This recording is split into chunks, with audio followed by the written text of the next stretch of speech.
Anthony Edwards has taken the basketball world by storm, quickly becoming a fan favorite with a personality made for TV and an undeniable skill on the court.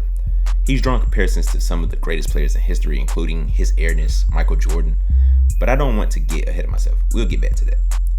Anthony Edwards this year has really made his mark, going extremely far in the playoffs when a lot of people had written the Timberwolves off.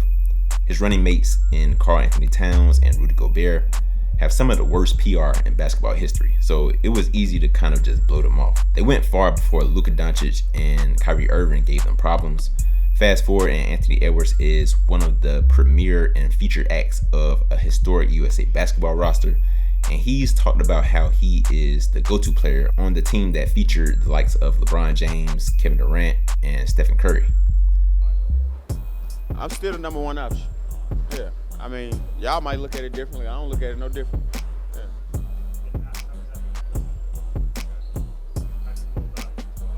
Yeah, I just go out there and be myself, shoot my shots, play defense, and, they got to fit in and play around me. That's how I feel. Yeah. With such height comes high expectations. Can Edwards truly live up to them and become the savior of American basketball? You gotta love the self-belief, but has his confidence crossed into overconfidence, going maybe a step a little too far? For decades, the United States dominated international basketball, with no other country coming close, leveraging its deep-rooted culture in the sport. Basketball, though invented by a Canadian, became synonymous with American culture. It had become a way of life, making its way all around the nation by starting from youth playgrounds to high school teams and eventually to the professional leagues like the NBA and the ABA. At a certain point in time, college basketball was looked at as being more popular than the professional level, in part because with college, you sort of have a built-in audience because people have so much pride in their alma mater that they want to beat out other schools in competition, especially if the schools are looked at as if they are rivals. I bring this up, and this is important because you have Magic Johnson, who was considered as a big part of the catalyst of why professional basketball overtook college as the most popular form of basketball. After his success from college and rivalry with Larry Bird carried over into the NBA, which sparked interest in the league, this laid the groundwork for Michael Jordan to eventually elevate the game to unprecedented heights, leading to an era where players now command multi-million-dollar contracts. Edwards recently stirred the pot with comments suggesting that outside of Michael Jordan, players from previous generations were less skilled than today's stars. This is basically to imply that guys today are way more skilled and the landscape of basketball today is way more competitive. Which, for the record, there's a lot of truth to that notion, although saying that guys from the past weren't skilled is just not true. To Ant's credit, he did also say he didn't watch that era, so he wouldn't really know in the first place. Wherever he got that notion was likely from secondhand knowledge that he went and regurgitated. Magic Johnson, a legend from that era, took offense, emphasizing that past players had their own merits and dominated their time. I don't never respond to a guy that's never won a championship. He didn't win a college championship. I don't know if he even won a high school championship. For a player like Edwards, and don't get me wrong, Anthony Edwards don't duck smoke from any player in the National Basketball Association. So this is not really an indictment on him, but a lot of critics will say that he should focus more of his attention on overcoming the current guard of players that are considered better than he is currently. Edwards' comment, though bold, might be seen as premature given his current standing in the league. He has yet to surpass the likes of Nikola Jokic, Luka Doncic, and Giannis Antetokounmpo, players who have firmly established themselves as the top of the modern NBA. It would be more impressive when current players bring more smoke to players that are currently playing, instead of looking back and competing with the ghosts of the past. You can do that when you reach a certain point in your career, but not when you haven't even established dominance in your own generation. Today, you could talk about the parity and how skilled everyone is, but true alpha dogs make sure they establish themselves as the guy, meaning there is none other, right away. Magic Johnson had his time where he did this. Larry Bird had his time. Michael Jordan most certainly had his.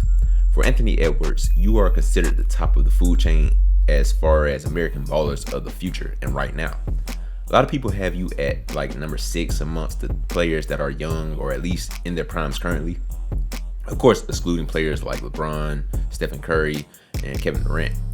The guys you kind of slighted were on top and had the US on top. So the question must be posed, what will your contribution be? It's true that the international talent pool has grown exponentially, making today's Olympic rosters more competitive. However, the top American players like Stephen Curry, LeBron James, and Kevin Durant are aging. Unlike the Dream Team of 1992, which featured the absolute best players in the world on Team USA, the current USA roster does not have the absolute best players that you could find in the world, with most of them playing for teams like France, Serbia, Slovenia, and Greece. With the Dream Team, you had Michael Jordan, David Robinson, Charles Barkley, Karl Malone, Scottie Pippen. These were by far the best players in the NBA at the time, and by extension, the entire world. For Anthony Edwards, the challenge is clear. He must prove he can lead in this more competitive environment. While confidence is crucial, backing it up with results is essential to avoid being labeled as all talk and no substance. Right now, I believe Anthony Edwards has the talent and potential to enter that realm of player, but there are still some flaws in his game that I believe is holding him back just a bit. Edwards has been compared to Michael Jordan not only for his physical attributes but also for his explosive athleticism, so I could see how Anthony Edwards looking at these similarities to MJ could make him question why he isn't dominating the league like MJ dominated his. Ant drew the conclusion that everyone else is just more skilled, so that's why he isn't dominating. But what I see is that Anthony Edwards and Michael Jordan take two different approaches to basketball. While Jordan was relentless in attacking the rim, regardless of who was down there, and he had such a quick and agile first step and change of direction that it just was impossible to stay in front of him. And if you tried to cut him off, he rose up on the drop of a dime and elevated so high that it was impossible to contest his mid-range jump shots. Anthony Edwards is fast and explosive, but his change of direction and agility is not as impressive as Jordan. And Anthony Edwards don't put endless pressure on the rim, but instead Edwards tends to settle for outside jump shots, which can disrupt his team's rhythm. To reach the next level, Edwards must either significantly improve his three-point shooting or adopt a more aggressive approach to driving to the basket. This shift could elevate him into the upper echelon of the NBA, potentially rivaling the current top players. There were a lot of talented players in Michael Jordan's era, from Karl Malone, Charles Barkley, Clyde Drexler, Hakeem Olajuwon, Shaquille O'Neal, Grant Hill, Penny Hardaway, Ron Harper, Mark Price, Ron TMC, Dragan Petrovic, and I'm out of breath, so you can go down the list of talented players that played in MJ's era forever. But none of those players were able to win. The point here is Anthony Edwards has to make sure he isn't in that category in his own generation instead of looking back to the past. To avoid becoming a footnote like some of the great players of the past generations, such as Charles Barkley or Patrick Ewing, who failed to secure a championship despite their talent, Edwards must focus on dominating his contemporaries rather than comparing himself to the legends of the past. The burden of leading USA basketball back to the top rests heavily on his shoulders. It is crucial for Edwards and other players of his generation to respect both their predecessors and peers, acknowledging that every era has contributed to the evolution of the game. I also want to acknowledge that although we are talking about Ant's comments on previous generations, older generations have also disrespected the next generations of talent by saying they couldn't play in their generation or they aren't as good or whatever. I also believe that this is a stupid argument, and I believe the respect should be reciprocal both ways. What I don't like is just stupid narratives to fester in either direction that kind of ruins the integrity of the game in general. Basketball is a beautiful game, and I believe all eras should be respected for what they were and the timing when they came about. Without each era, you wouldn't have the next generation because there would be no foundation. Basketball is a dynamic and evolving sport, with each generation building upon the legacy of the previous one. Edwards has the potential to be a central figure in this ongoing narrative, but he must first prove he can compete with and surpass the best players of today's era. The future of USA basketball may very well depend on his ability to lead and adapt. So what are your thoughts on Anthony Edwards' place in the game, and do you believe he has what it takes to be the face of USA basketball moving forward? Let us know down in the comment section below. Thanks for watching.